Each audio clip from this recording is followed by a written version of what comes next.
Hello दोस्तों, स्वागत है आप सभी का आपके अपने tube channel target botany classes में। दोस्तों, इस वीडियो में हम लोग एसएसटी के पूरे 60 क्वेश्चन का प्रैक्टिस करने वाले हैं। ठीक है। और जो लोग और ये आपको बता दें कि ये प्रैक्टिस सेट नंबर 2 है। ठीक है। प्रैक्टिस सेट फर्स्ट जो है हम लोग प्रैक्टिस कर चुके हैं। जो लोग अभी तक प्रैक्टिस सेट फर्स्ट प्रैक्टिस नहीं किए हैं वो जा कर के प्रैक्टिस नंबर फर्स्ट को प्रैक्टिस करें। उसके बाद फिर प्रैक्टिस सेट दूसरा भी प्रैक्टिस करें। ठीक है। तो चलिए देर ना करते हुए वीडियो को स्टार्ट करते हैं। देखिए, ज़्यादा इन्फॉर्मेशन तो नहीं दे पाएंगे इसमें, क्योंकि 60 क्वेश्चन है और वीडियो ज़्यादा लॉन्ग हो जाएगा। सोच रहे हैं कि कम समय में आपको ज़्यादा से ज़्यादा प्रैक्टिस कराया जाए। ओके, इसलिए ज़्यादा एक्स्ट्रा इन्फॉर्मेशन नहीं देंगे इस वीडियो में। चलिए देखते हैं। देखिए, पहला क्वेश्चन है। देखिए, निम्नलिखित में से कौन सा कथन प्राचीन हस्तलिपि के संदर्भ में सही नहीं है? बताइए भाई। वे जिस काल को प्रदर्शित करती हैं उस काल का मुख्य स्रोत है। ये ऑप्शन नंबर बी सही नहीं है। ठीक है। और इस क्वेश्चन के अकॉर्डिंग ऑप्शन नंबर बी सही है। ठीक है। वे प्रायः ताड़पत्र पर लिखी हुई थी। सही है भाई। वे हस्तलिखित थी और उसके बाद मुद्रित की गई थी। ये भी सही है। कुछ हस्तलिपियाँ पत्थर या धातु पर उकेरी गई थी। ये भी सही है भाई। तो इस क्वेश्चन के अकॉर्डिंग ऑप्शन नंबर बी सही है। आगे देखते हैं अगला क्वेश्चन। नेगेटिव पूछा ना, नेगेटिव का आंसर नेगेटिव ही होगा भाई। देखिए अगला क्वेश्चन। देखिए, हृदयगर्भ नामक अनुष्ठान किया जाता था। बताइए भाई, इनमें से कौन सा ऑप्शन सही है? राजा को क्षत्रिय घोषित करने के लिए, चाहे वह जन्म से क्षत्रिय ना हो। ठीक है। ऑप्शन नंबर डी सही है। राजा को क्षत्रिय घोषित करने के लिए, चाहे वह जन्म से क्षत्रिय ना हो, हृदय गर्भ नामक अनुष्ठान किया जाता था। ज्ञात हो कि राष्ट्रकूट राष्ट्रकूट वंश के राजा दंतिदुर्ग से यह अनुष्ठान कराया था। ठीक है। आगे देखते हैं अगला क्वेश्चन। देखिए, किस काल के कर प्रथा का विशिष्ट महत्व था? बताइए भाई, किस काल के? महाजनपद काल। ओके, ऑप्शन नंबर बी सही है। आगे देखते हैं अगला क्वेश्चन। देखिए, पृथ्वी अपनी अक्ष पर घूमती है। किधर घूमती है भाई? बताइए। पश्चिम से पूरब की ओर। ओके, ऑप्शन नंबर सी सही है। पृथ्वी अपने अक्ष पर पश्चिम से पूरब की ओर घूमती है। सौरमंडल में बुध, पृथ्वी, मंगल, बृहस्पति, शनि तथा वरुण ग्रह पश्चिम से पूर्व की ओर घूर्णन करते हैं, जबकि शुक्र तथा अरुण पूर्व से पश्चिम की ओर घूर्णन करते हैं। ओके, आगे देखते हैं अगला क्वेश्चन। देखिए, मिलान करना भाई। पढ़ लेते हैं पहले। देखिए, मिले हुए साक्ष्य का पुरा स्थल के साथ मिलान कीजिए। अनाज और हड्डियां हैं, पुरा स्थल है। ठीक है। सूची फर्स्ट और सूची सेकंड को मिलान करना है, तो करते हैं भाई मिलान।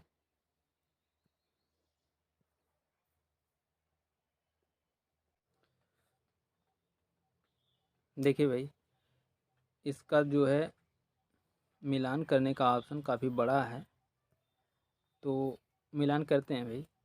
क्या करें, मिलान तो करना ही है। देखिए, ज्वार बाजरा, मवेशी, भेड़, बकरी, सूअर, यह हल्लूर। ठीक है। हल्लूर आंध्र प्रदेश से मिलान है। ठीक है। यह कहाँ पाई जाती हैं भाई?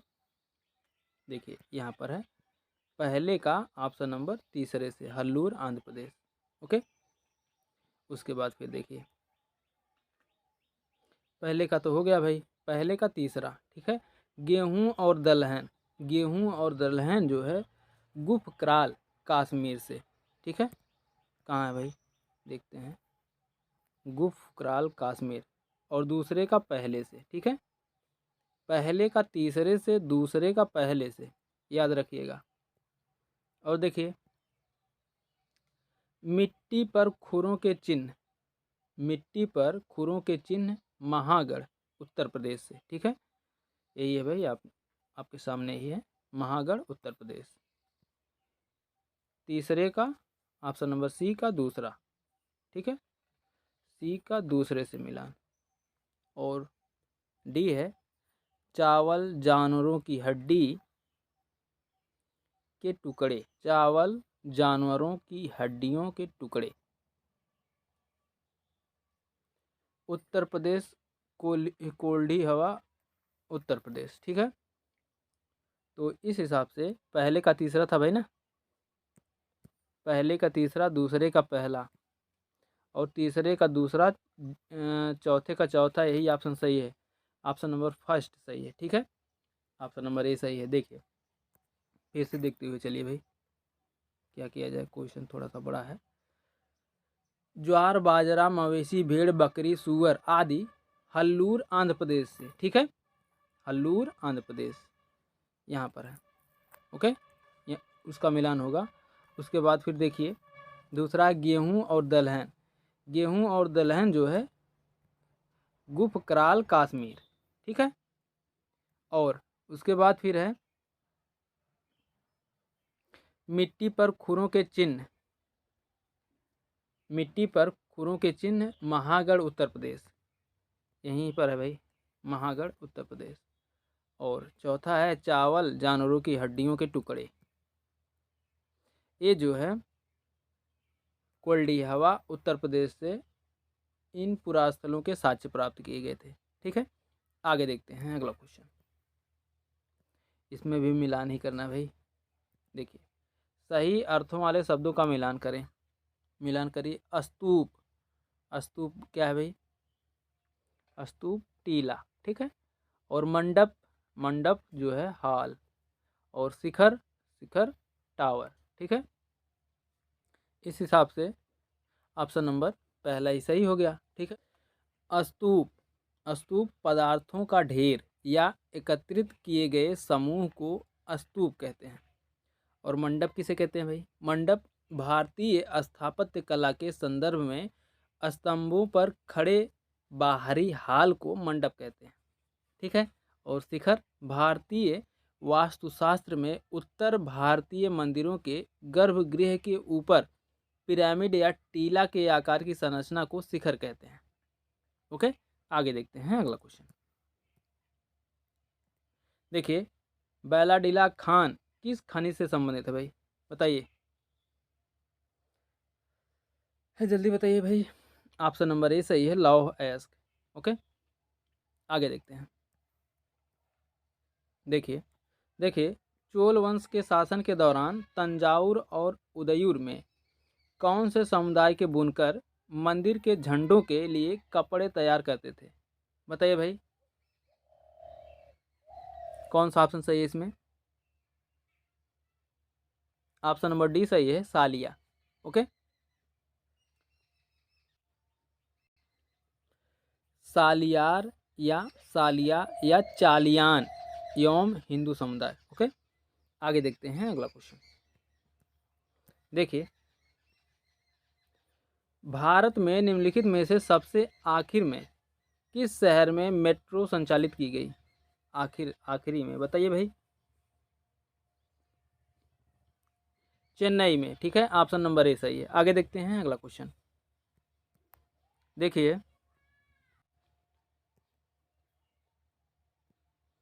देखिए निम्नलिखित में से सही सम्मिलित नहीं है, क्या सही सम्मिलित लिखा है, सुमेलित नहीं है भाई, बताइए इनमें से कौन सा सही सुमेलित नहीं है। तूतीकोरिन बंदरगाह केरल, ठीक है, यही सुमेलित नहीं है, बाकी और सभी के सभी सुमेलित हैं, ठीक। कांडला बंदरगाह गुजरात में, सही है भाई। नाहवा सोवा बंदरगाह महाराष्ट्र में। पारादीप बंदरगाह उड़ीसा में, सभी के सही, सभी के सभी जो है तीनों ऑप्शन सही है। और इसमें नेगेटिव आंसर पूछा भाई, तो नेगेटिव का आंसर नेगेटिव ही होगा, तो ऑप्शन नंबर बी सही है इसमें। और तूतीकोरिन बंदरगाह चेन्नई में स्थित है भाई, केरल में नहीं स्थित है, ओके। तूतीकोरिन बंदरगाह चेन्नई में स्थित है, ओके। आगे देखते हैं अगला क्वेश्चन। देखिए देखिए शक्ति के पुराने केंद्रों जैसे 19वीं शताब्दी में सूरत में ढहने और प्रशासन के नए केंद्रों के पैदा होने को डॉट डॉट डॉट के रूप में व्याख्यायित किया गया है। बताइए भाई क्या व्याख्यायित किया गया है? बी शहरीकरण। ओके, ऑप्शन नंबर बी सही है। आगे देखते हैं अगला क्वेश्चन। देखिए देखिए भाई, भारत में औपनिवेशिक काल में जनजातियों के विषय में इन वक्तव्यों पर विचार कर सही का पहचान करें। ठीक है, सही की पहचान करना है भाई, पहचान करिए। ब्रिटिश राज्य में जनजातियों के जीवन में परिवर्तन नहीं हुआ। गलत है भाई। आगे देखते हैं। देखिए, ब्रिटिश राज्य में भी जनजातियों के क्षेत्रों का जनजातीय मुखिया द्वारा प्रबंधन किया जाता था। ये भी गलत है भाई। जनजातीय मुखिया अपना पारंपरिक भूमिका नहीं निभा पा रहे थे।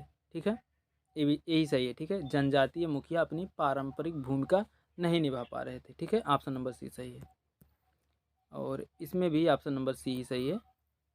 ठीक है, आगे देखते हैं अगला क्वेश्चन। देखिए, निम्न कथनों पर विचार कीजिए एवं सही विकल्प चुनें। ठीक है, पढ़ते हैं भाई। पंडिता रमाबाई ने पूना में एक विधवा गृह की स्थापना की जहां विधवा महिलाओं को पनाह दी जाती थी।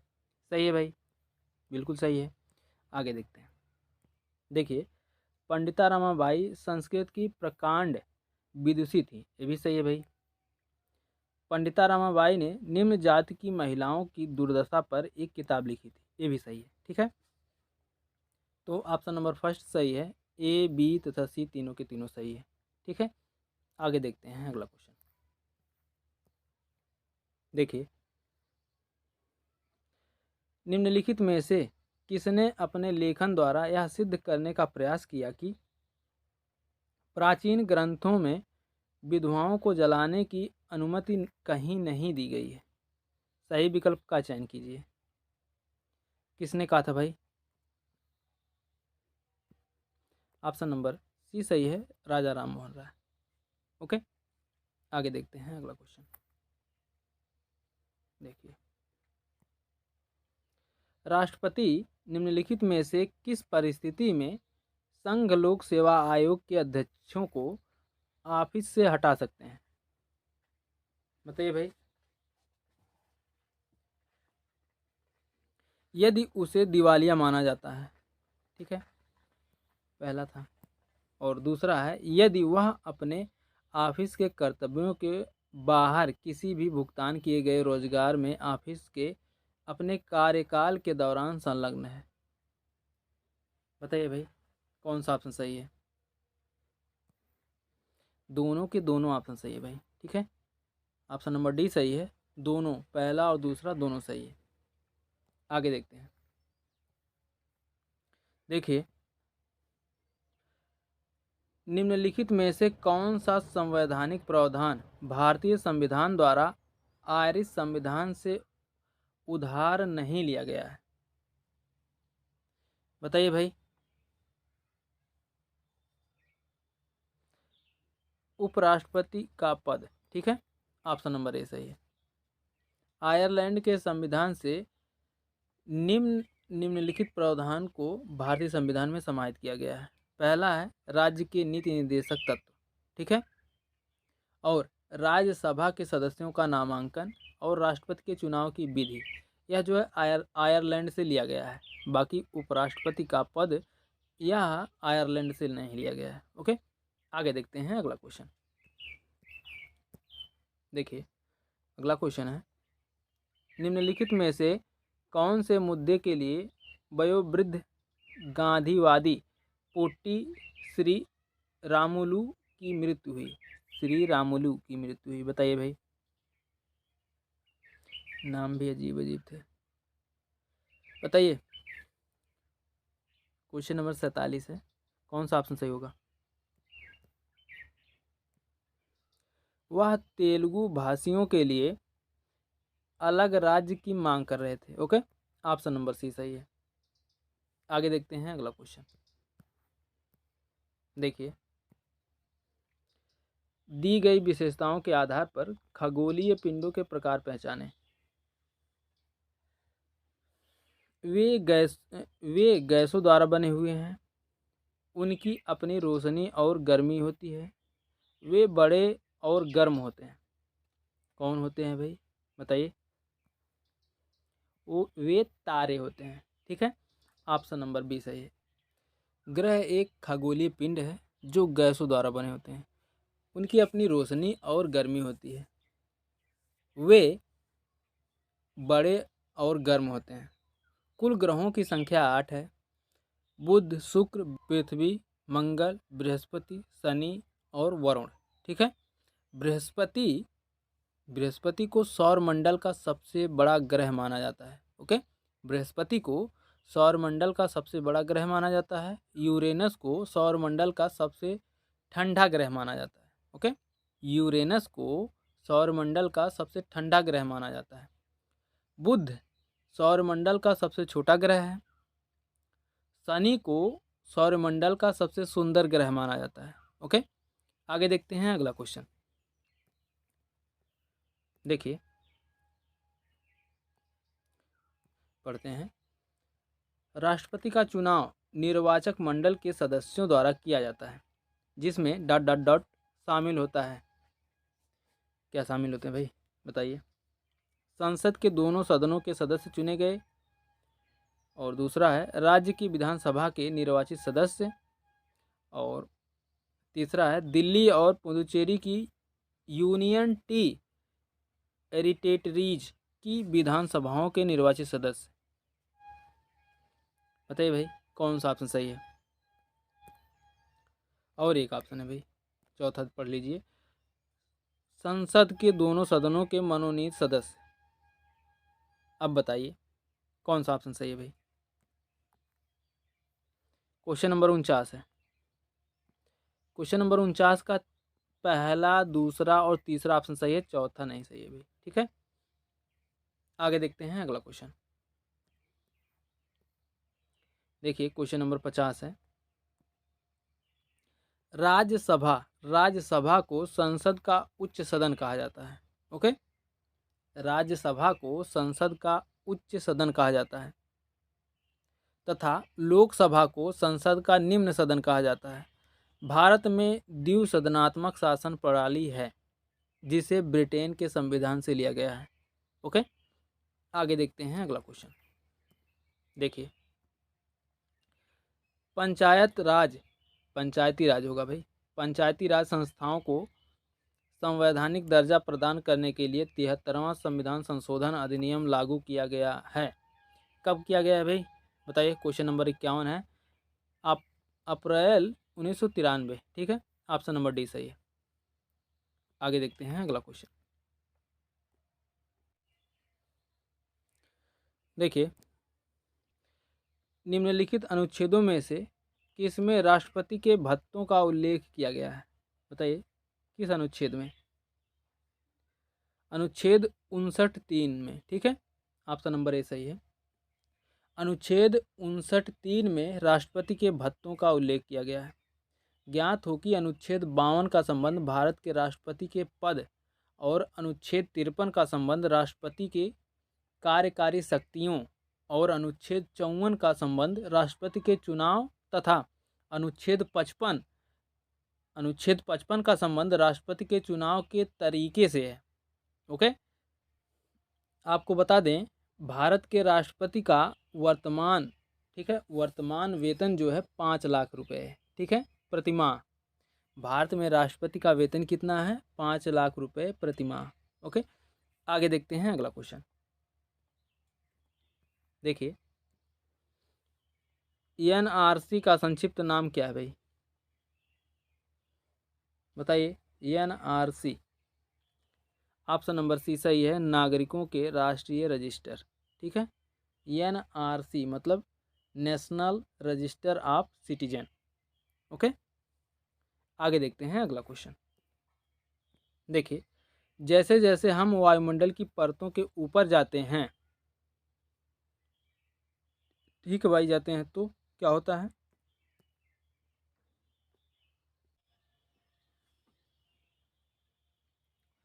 दबाव कम होता है। ठीक है, दबाव कम हो जाता है लेकिन तापमान में परिवर्तन होता रहता है। ओके, ऑप्शन नंबर डी सही है।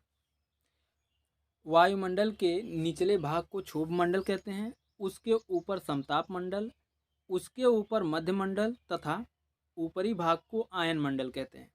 वायुमंडल का घनत्व एक सा नहीं रहता है, ऊपर उठने से दबाव में कमी हो जाती है, घनत्व ऊंचाई के साथ साथ घटता जाता है तथा इसके साथ साथ तापमान में परिवर्तन होता रहता है। वायुमंडल में जल वाष्प की मात्रा 0 से 4% तक पाई जाती है। भूतल से 5 किलोमीटर तक वायुमंडल में समस्त वाष्प का 90% भाग पाया जाता है। ओके, आगे देखते हैं अगला क्वेश्चन। देखिए अगला क्वेश्चन है, निम्नलिखित में से किसका संबंध स्थानिक प्रजाति यानी एंडेमिक स्पीसीज से है? बताइए भाई, किसका? देखिए, वे प्रजातियां जो केवल किसी विशिष्ट क्षेत्रों में पाई जाती हैं, सामान्यतः प्राकृतिक या भौगोलिक रुकावटों के कारण अलग थलग होती हैं। ऑप्शन नंबर सी सही है। ओके, आगे देखते हैं अगला क्वेश्चन। देखिए, की स्टोन प्रजातियां हैं, क्या है भाई? की स्टोन प्रजातियां कौन सी हैं बताइए। देखिए, की स्टोन प्रजातियां वे प्रजातियां जिनका अपने समुदाय की ऊर्जा प्रवाह तथा संरचना का महत्वपूर्ण प्रभाव पड़ता है। ठीक है, ऑप्शन नंबर डी सही है। की स्टोन प्रजाति वह जीव है जो पूरे पारिस्थितिकी तंत्र को परिभाषित करने में मदद करता है। ओके, की स्टोन प्रजाति वह जीव है जो पूरे पारिस्थितिकी तंत्र को परिभाषित करने में मदद करता है। इसकी प्रजातियों के बिना पारिस्थितिकीय तंत्र नाटकीय रूप से अलग होगा या पूरी तरह से अस्तित्व में नहीं रहेगा। देखिए अगला क्वेश्चन है, पाटनवाड़ी एक भेड़ की नस्ल है जो होजियरी ऊन की गुणवत्ता के लिए जानी जाती है। डट डट डट की है, कहाँ की है भाई बताइए? गुजरात की है। ठीक है, ऑप्शन नंबर डी सही है। आगे देखते हैं अगला क्वेश्चन। देखिए, भारत का मानक रेखांश IST है, क्या है भाई बताइए? 82.5 डिग्री पूर्व। ओके, आगे देखते हैं अगला क्वेश्चन। देखिए, निम्नलिखित में से कौन से वन मानसूनी वन कहलाते हैं? बताइए भाई, कौन से वन मानसूनी वन कहलाते हैं? ऑप्शन नंबर सी सही है, पर्णपाती वन। ओके, आगे देखते हैं अगला क्वेश्चन। देखिए,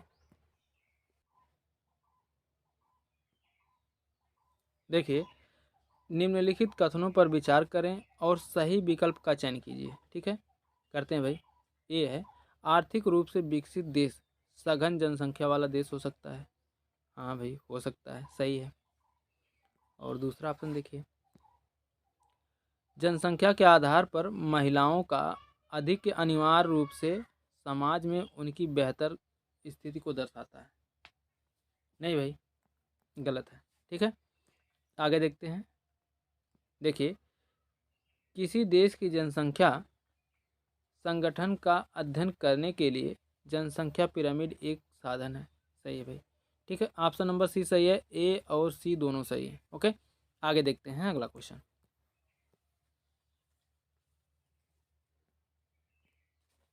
देखिए, निम्नलिखित में से किस महाद्वीप से कर्क रेखा, भूमध्य रेखा और मकर रेखा गुजरती है? बताइए भाई। ऑप्शन नंबर सी सही है, अफ्रीका से। ठीक है, आगे देखते हैं अगला क्वेश्चन। देखिए, विश्व की सबसे लंबी पर्वतीय श्रेणियां डॉट डॉट डॉट में पाई जाती हैं। कहाँ पाई जाती हैं भाई? एंडीज में पाई जाती हैं। ओके, ऑप्शन नंबर डी सही है। दुनिया की सबसे लंबी पर्वत श्रेणियां एंडीज पर्वत पर पाई जाती हैं जो लगभग 7,000 किलोमीटर लंबी है तथा यह पर्वत महाद्वीप के पश्चिम तट के साथ दक्षिण अमेरिका के दक्षिण से 7 देशों Venezuela, Colombia, Ecuador, Peru, Bolivia, Chile और अर्जेंटीना आदि तक फैला हुआ है। ओके, आगे देखते हैं अगला क्वेश्चन। देखिए, चापचर कूट, मीम कूट और लाफवांग कूट त्योहारों को किस भारतीय राज्य में मनाया जाता है? बताइए भाई, किस में मनाया जाता है? ऑप्शन नंबर ए सही है, मिजोरम में। ठीक है, मिजोरम का राजधानी जो है आइजॉल है। ओके, आइजोल। आगे देखते हैं अगला क्वेश्चन। देखिए, अगला क्वेश्चन है, खनिज के संदर्भ में निम्नलिखित में से कौन से कथन सही है? बताइए भाई, कौन से कथन सही हैं? खनिज बिना किसी मानवीय हस्तक्षेप के प्राकृतिक प्रक्रिया द्वारा निर्मित होता है। जी बिल्कुल सही है। और आगे देखते हैं, अभ्रक और क्रोमाइट लौह अयस्क खनिज हैं। नहीं भाई, गलत बात है। जो खनिज कम गहराई में स्थित होते हैं उन्हें विवृत खनन द्वारा निकाला जाता है। सही है भाई। खनिज अनवीकरणीय संसाधन है। जी बिल्कुल सही है। ठीक है, ए सी डी ऑप्शन सही है भाई। ऑप्शन नंबर डी सही है। ओके, आगे देखते हैं अगला क्वेश्चन। देखिए, यहाँ पर मिलान करना है भाई, मिलान करिए फटाफट से। फसलों को उन देशों के साथ जहाँ ये अत्यधिक मात्रा में उगाई जाती हैं से मिलान कीजिए। करिए। पटसन, पटसन कहाँ उगाया जाता है भाई अधिक मात्रा में? बताइए। भारत और बांग्लादेश में। ठीक है, पटसन जो है भारत और बांग्लादेश में मिलाया जाता है बोल रहे हैं, उगाया जाता है। ओके, चाय केन्या एवं श्रीलंका में। ठीक है, चाय का उत्पादन केन्या और श्रीलंका में अधिक होता है। कॉफ़ी, कॉफ़ी ब्राज़ील एवं कोलंबिया में। ठीक है, ये ब्राज़ील है भाई, थोड़ा सा मिसप्रिंट हो गया। ब्राज़ील, कॉफ़ी कहाँ होता है? ब्राज़ील और कोलंबिया में। और कपास ब्राज़ील और मिस्र में। ठीक है, अधिक मात्रा में उगाए जाते हैं। आगे देखते हैं अगला क्वेश्चन। तो इसमें ऑप्शन भी मारना है भाई। अब तो आप लोग ऑप्शन तो मार ही देंगे। ठीक है, मार दीजिए भाई ऑप्शन, कौन सा सही होगा? ए, ऑप्शन नंबर डी सही होगा। ठीक है, आगे देखते हैं। देखिए, परंपरागत तरीके से घने जंगलों, गर्म व ठंडे रेगिस्तानों में आखेट संग्रहण स्थानांतरी, ठीक है, स्थानांतरी कृषि व ऋतु प्रवास हेतु लोग अस्थायी बस्तियां बनाते हैं। ठीक है, ऑप्शन नंबर बी सही है। आगे देखते हैं अगला क्वेश्चन। देखिए भाई, निम्नलिखित प्रक्रियाओं में से जल चक्र में निहित प्रक्रियाओं को चुनिए।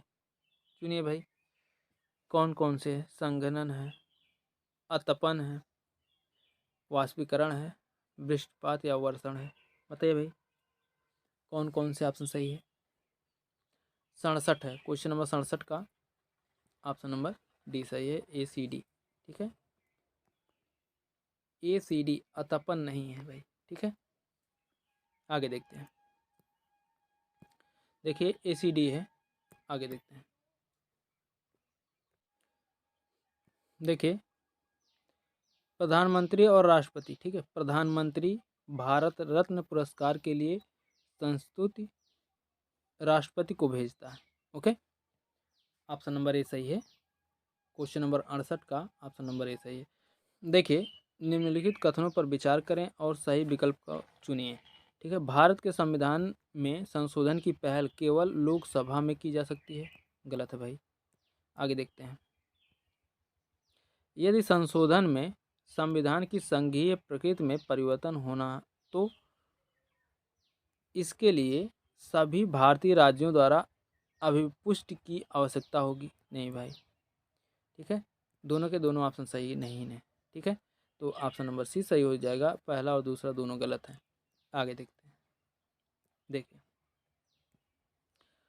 उपभोक्ताओं द्वारा भुगतान किए जाने वाले सभी प्रत्यक्ष करों को विस्थापित करने वाला संवैधानिक संशोधन कानून कौन सा है? बताइए भाई, कौन सा है? जल्दी बताइए। Question number 70, option number C सही है, गुड्स एंड सर्विस टैक्स कानून। ओके, आगे देखते हैं, जिसे हम लोग जीएसटी कहते हैं। ठीक है, goods and service tax, GST. आगे देखते हैं अगला क्वेश्चन। देखिए, आप क्या सोचते हैं कि पास पड़ोस की दुकानें कैसे सामान प्राप्त करती हैं? कुछ उदाहरण से ज्ञात करें और व्याख्या करें। यह प्रश्न छात्रों की डॉट डॉट डॉट डॉट योग्यता का मूल्यांकन करता है। बताइए भाई। विभिन्न संदर्भों में अवधारणा लागू करना। ओके, ऑप्शन नंबर डी सही है। आगे देखते हैं अगला क्वेश्चन। देखिए, सामाजिक विज्ञान की कक्षा में निम्न में से कौन सा पहलू विविधता को बल देता है? बताइए भाई, कौन सा पहलू? पहुंच, गरिमा, समानता। ओके, ऑप्शन नंबर सी सही है।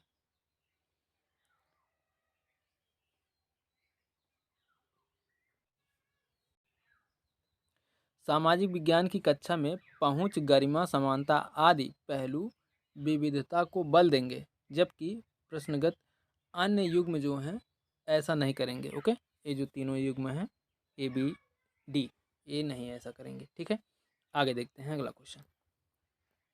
देखिए, क्वेश्चन बड़ा है भाई। एक शिक्षिका चाहती है, एक मिनट, देखिए थोड़ा सा जूम कर दिए। एक शिक्षिका चाहती है कि उसके विद्यार्थी सामाजिक विज्ञान की उसकी कक्षा में पढ़ाए मुद्दे उद्योगों के विकास की जांच करें। निम्नलिखित में से गतिविधियों की उनके शिक्षण में शामिल होने की अधिक संभावना है? क्या है भाई, बताइए। पढ़ते जाइए आप लोग और बताइए कौन सा ऑप्शन सही होगा। देखिए, यहाँ पर टिक तो पहले से लगा है भाई, लेकिन जो टिक लगा है उसी को करेक्ट आंसर नहीं मानेंगे, पहले ऑप्शन को पढ़ेंगे। ठीक है, पढ़ते हैं भाई।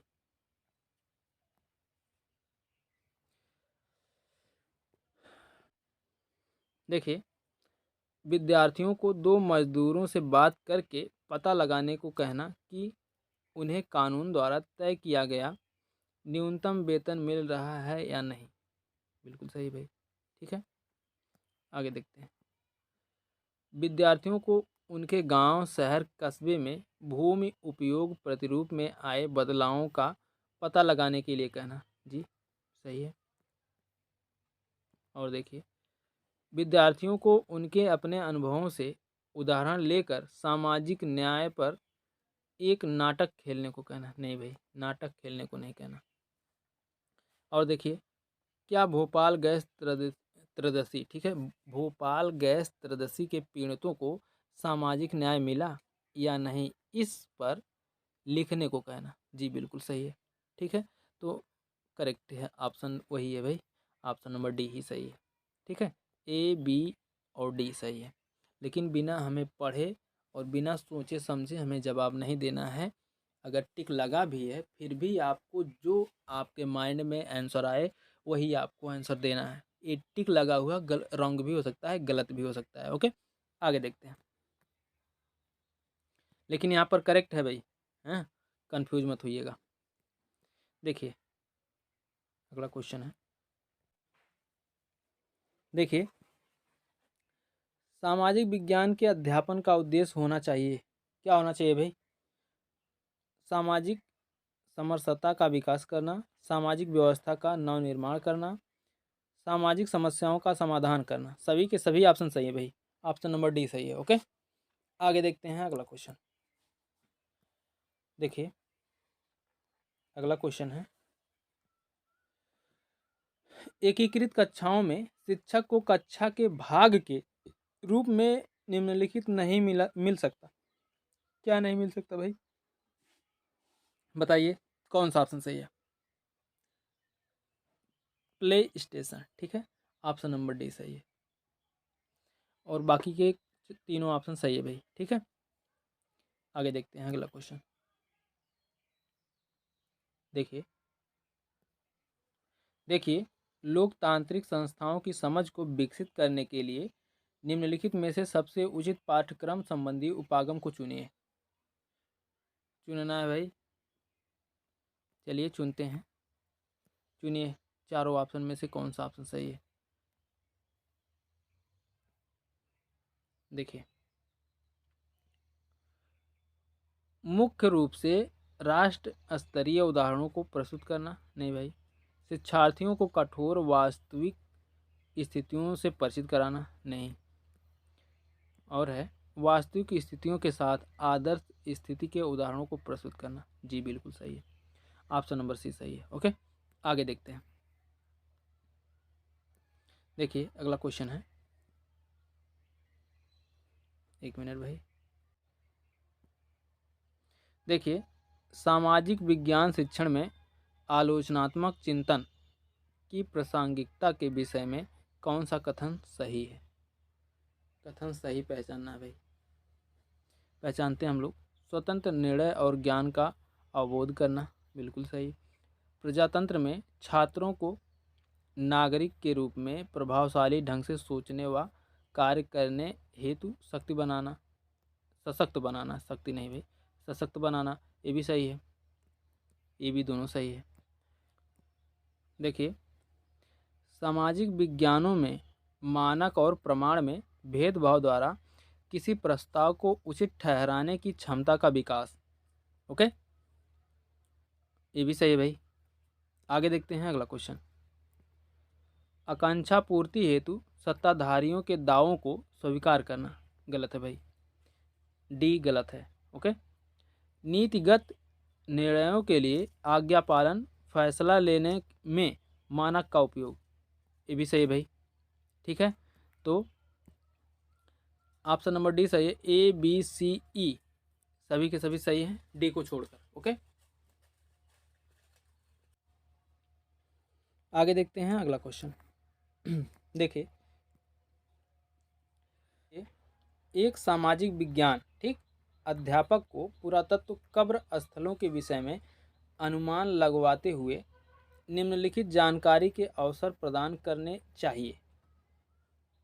कौन कौन से जानकारी प्रदान करना चाहिए भाई, बताइए।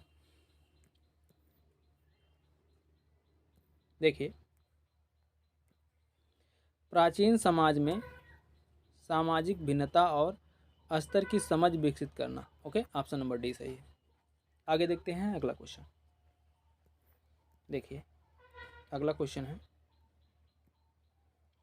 श्री हरप्रीत अपने छात्रों से 1857 विद्रोह की ओर अग्रसर करने वाली केंद्रीय घटना पर शोध करके एक संक्षिप्त टिप्पणी लिखने को कहते हैं। वे जमा कराए कार्य को अधिगम के लिए आकलन में प्रयोग करना चाहते हैं।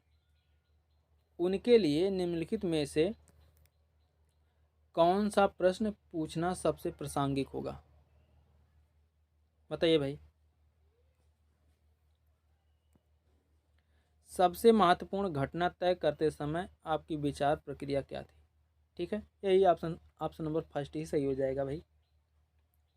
ओके, और ऑप्शन पढ़ने की ज़रूरत ही नहीं है, ठीक है। आगे देखते हैं अगला क्वेश्चन। देखिए, भूगोल की एक कक्षा में शिक्षिका विद्यार्थियों को विभिन्न स्थानों को अवस्थित करने को कहती है, पर वह देखती है कि बहुत सारे विद्यार्थी उसके दिए गए निर्देशों के अनुसार स्थानों का सही पता नहीं लगा पा रहे हैं। विद्यार्थी निम्नलिखित में से कौन सी समस्या का सामना कर रहे हैं, बताइए भाई, कौन सी समस्या का सामना कर रहे हैं। विद्यार्थी समानांतरों द्वारा बनी ग्रिड को पढ़ना नहीं जानते हैं, गलत है भाई। देखिए, विद्यार्थी ग्लोब पर दिशाओं का निर्धारण करना नहीं जानते हैं, और है शिक्षिका द्वारा अक्षांशों व देशांतरों की दिशाओं की जानकारी का सही निर्देश नहीं दिया गया है। ठीक है, तो बी सी की संभावना हो सकती है भाई। ठीक है, देखिए ऑप्शन नंबर सी सही है, बी और सी की संभावना हो सकती है। आगे देखते हैं, बी सी की संभावना है।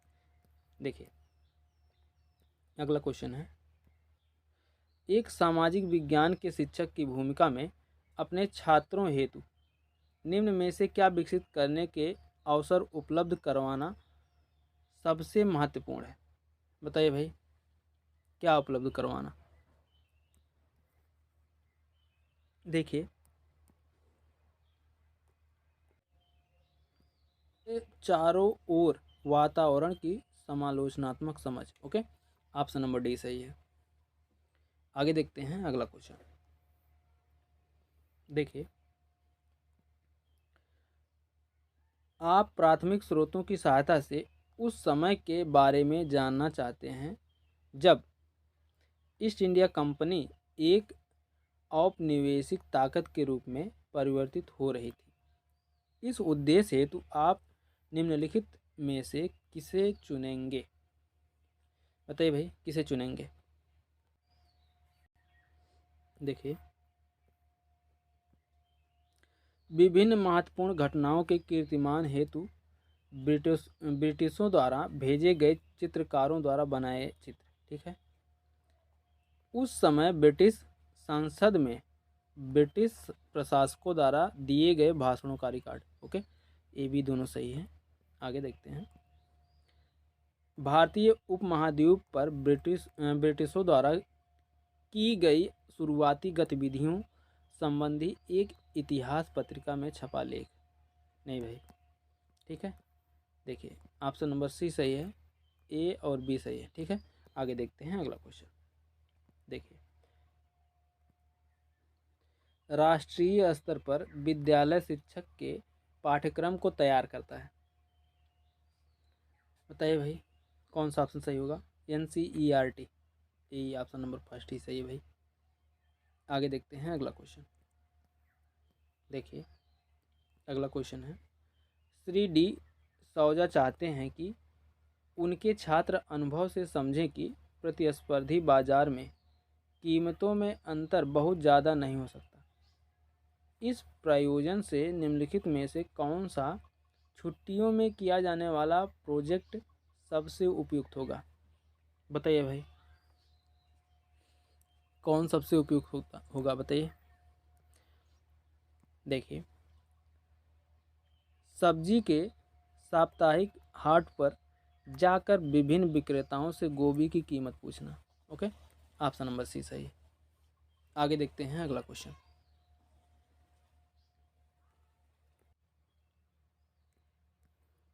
देखिए सूचना को छोटे छोटे भागों में बांटकर अंश तथा पूर्ण में संबंध स्थापित करने की योग्यता है। किसमें भाई? विश्लेषण करना। ठीक है, ऑप्शन नंबर सी सही है।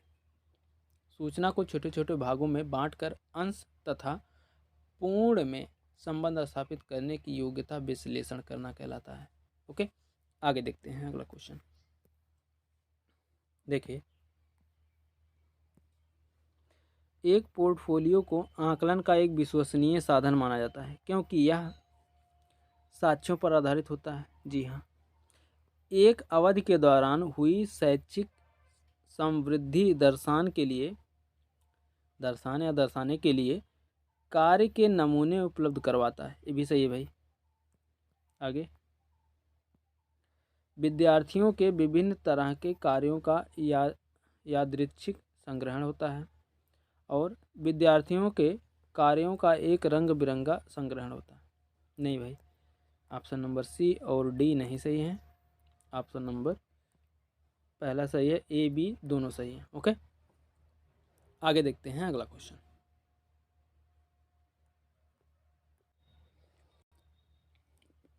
थोड़ा सा पोर्टफोलियो के बारे में जान लीजिए भाई। पोर्टफोलियो आकलन का एक विश्वसनीय साधन है क्योंकि यह साक्ष्यों पर आधारित होता है तथा एक अवधि के दौरान हुई शैक्षिक समृद्धि दर्शाने के लिए कार्य के नमूने उपलब्ध करवाता है। पोर्टफोलियो एक प्रकार की फाइल होती है जिसमें किसी बालक के जीवन के सभी क्षेत्रों की क्रमबद्ध जानकारी एकत्रित करके रखी जाती है। यानी किसी बालक की क्या उपलब्धियां हैं, क्या कमियां हैं, इन सभी की जानकारी पोर्टफोलियो में एकत्रित होती है। ओके, आगे देखते हैं अगला क्वेश्चन। देखिए सामाजिक विज्ञान में मूल्यांकन के उद्देश्य के विषय में कौन सही है? बताइए भाई, कौन सा सही है? पाठ्यक्रम पूरा करना? नहीं। छात्रों को सतत प्रतिपुष्टि देना? जी बिल्कुल।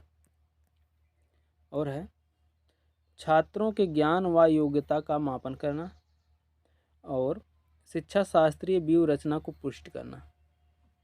बताइए भाई, कौन सा ऑप्शन सही है? बी सी डी ऑप्शन सही है भाई। ठीक है, ऑप्शन नंबर ए नहीं सही है। आगे देखते हैं।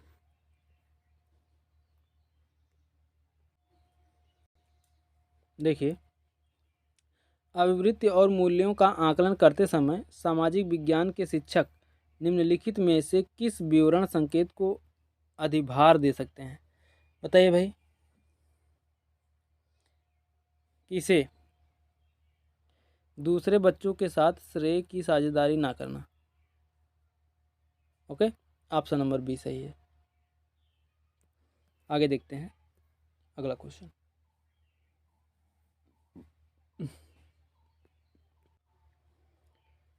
देखिए, ईस्ट इंडिया कंपनी की नीतियों का साधारण जनता ने कैसे विरोध जताया? ईस्ट इंडिया कंपनी की नीतियों का साधारण जनता या लोगों ने कैसे विरोध जताया, इस बात का अध्ययन करने के लिए निम्न में से कौन सा एक द्वितीय स्रोत का उदाहरण है? बताइए भाई, द्वितीय स्रोत का उदाहरण कौन है? मेरठ में 1857 में हुई विद्रोह पर एक इतिहासकार का शोध प्रबंध। ओके, ऑप्शन नंबर फर्स्ट ही सही है। आगे देखते हैं अगला क्वेश्चन। देखिए,